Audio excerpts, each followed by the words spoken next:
As we welcome Tim Holbert in. Tim's president of the American Veterans Center. Robert reported on a man named Frank Cohn in his report there a moment ago, showed the interview. I want to highlight another veteran who was specifically highlighted in a piece that the American Veterans Center put together. I watched the whole thing earlier today, but this is just a 30-second clip from a guy named George Campo, who was a private first class in the United States Army.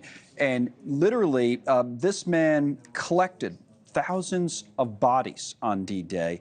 And here's a clip from him talking about his experience. We buried them with one dog tag on their body in the dirt, 6 feet down, and one on a wood marker. We buried 75,000.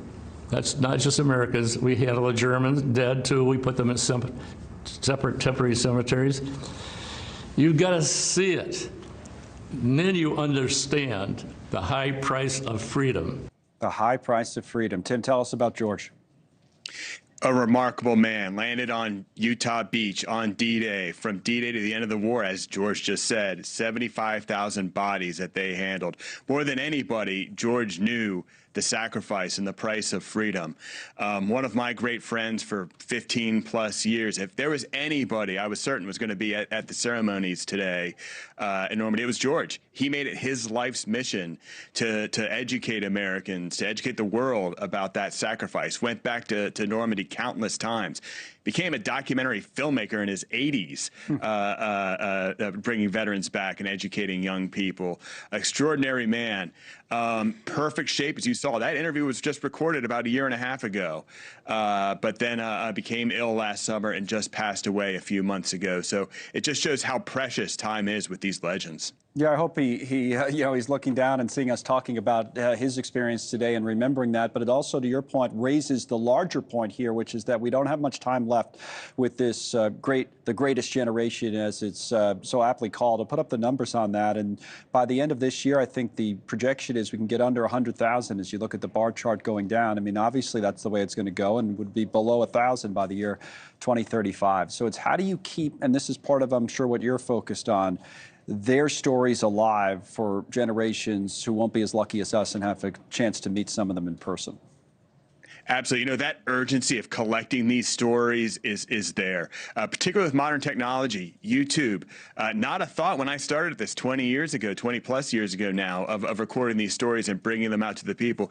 We recorded them. We didn't know exactly what you would do with them, but now you see that appetite of hundreds of thousands, hundreds of millions of views now on our YouTube channel, more than 300,000 of people eager to record these or watch these stories that are the aspirational stories from history. So right now, it's record as quickly as possible every bit of history we can get, so these stories continue to speak for generations to come, and they will. As we hear the stories, a lot of different things probably go through our respective minds. One of the things I think people think about is, what would we do if we were in that situation? Could we be as brave and courageous as these people were? I mean, President Biden touched a little bit on that in his Normandy remarks earlier today. Here's the president. The price of unchecked tyranny is the blood of the young and the brave. In their generation, in their hour of trial, the Allied forces of D-Day did their duty. Now the question for us is, in our hour of trial, will we do ours? Will we do our duty? I mean, from your perspective and having done so much work on this, Tim, what would you say about that? Well, you know, I always like to tell this story. There's a book that came out, I believe, in early 1942, right after the war, the United States got into the war. It was called Generation of Vipers, and it lamented that this generation just didn't have what it took. They spent all their time listening to Frank Sinatra and driving around in souped-up cars, reading cheap comic books, and that, you know, they just didn't have what it took. And they said that about the greatest generation. I think there's hope for us yet. So I think we still have what it takes, but we do have to remember and obviously stay vigilant. You know, I think I agree with you. I mean, people said that about us after 9/11 when we were hit, and, you know, so many people enlisted and served, and, you know, it's similar, right? It's like when you're challenged, you never know until you're challenged. Exactly right, and hopefully we're not.